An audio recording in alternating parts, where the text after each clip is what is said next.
It was Monday morning. Nothing felt unusual. I woke up 5:30 a.m. to make breakfast for my children. Chinedu, my husband, was already dressed up to go to work. He looked at me, smiled. He said, "Ada, make sure you get ready for our dinner tonight." I nodded and said, "I hope you won't pick those business calls during the dinner." He said, "I promise." Coming closer to me, he gave me a hug, a very tight hug. He kissed the children, and I looked at him as he drove off out of the house. Little did I know that that is the last time I would ever see my husband alive.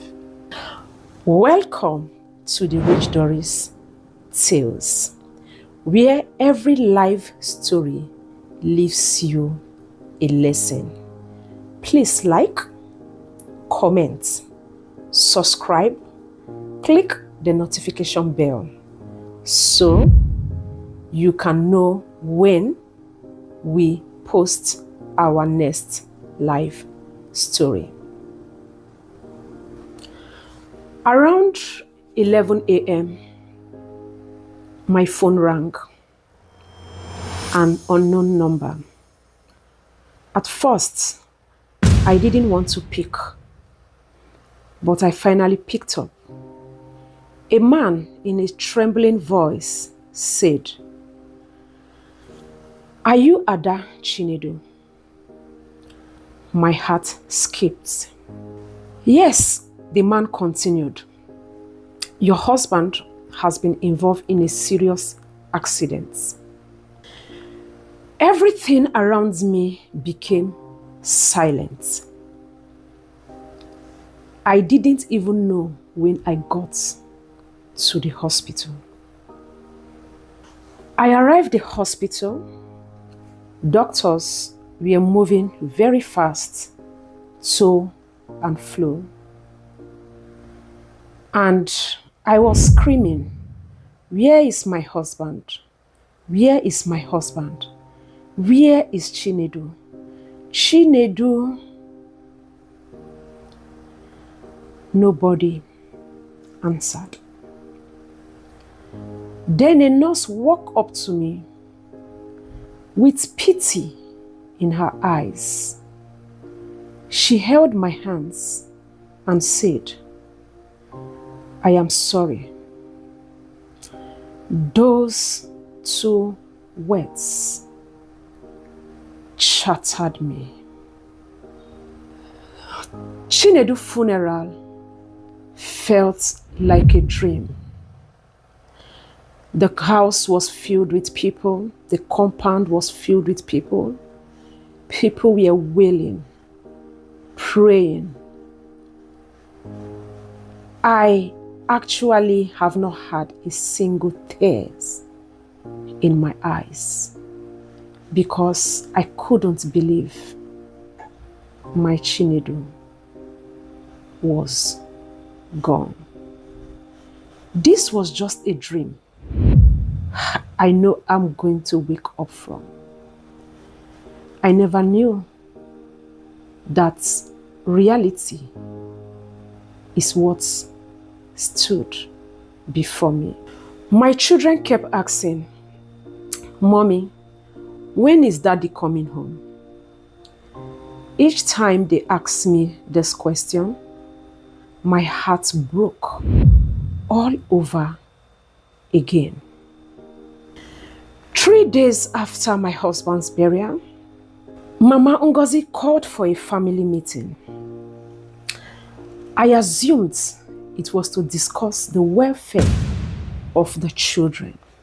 Instead, she looked at me and said, "Ada, you need to start making arrangements and preparation to leave. I gazed at her, frowned. Mama, what are you talking about? Leave to where? She looked at me and said, leave the house. I looked at her again, surprised at what she was saying, trying to see if she's going to laugh or smile or if it was a joke. She repeated herself, you need to leave. This house does not belong to you anymore. I couldn't believe what I was hearing. I stood up. I looked at her. Mama, what house? Leave to where? She took a deep breath, looked away, and told me, everything Chinedu owns is registered in my name. A new chapter begins since he is dead. Again, I looked for someone to laugh or to smile or to tell me it's a joke. I didn't get those expressions. Mama Ngozi was damn serious. The next morning, I rushed to Chinedu's lawyer. On getting to the lawyer's office, immediately he saw me.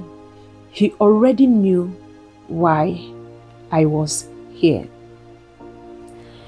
Silently, he brought out a brown envelope and scattered documents from that brown envelope on the table before me.